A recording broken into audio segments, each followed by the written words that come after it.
ये भी सुन लो। के बनाए हुए काले कानून, ऐसे कानून से नफरत है, अदावत है मुझे हर साल के बगावत है मुझे आज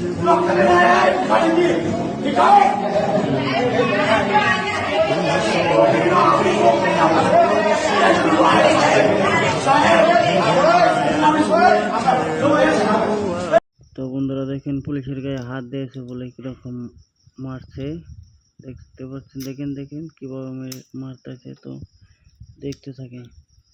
ও वीडियो আছে দেখেন। साज है क्या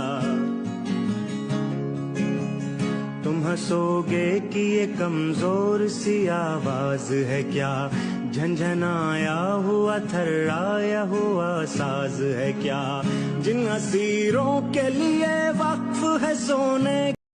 तो বন্ধুরা ভিডিওটা ফুল দেখেন, নেক্সট আর একটা ভিডিও আমি এড করে দিয়েছি। তো আশা করি ভিডিওটা প্রচুর শেয়ার করে দেবেন। তো আমি আপনাদেরকে অনুরোধ জানাচ্ছি, তো শেয়ার করে ভিডিওটা সবাইকে দেখার সুযোগ করে দেবেন। তো আমি আর কিছু বলবো না, এরকম যাতে কেউ না করেন। ধন্যবাদ, ভালো থাকেন, সুস্থ।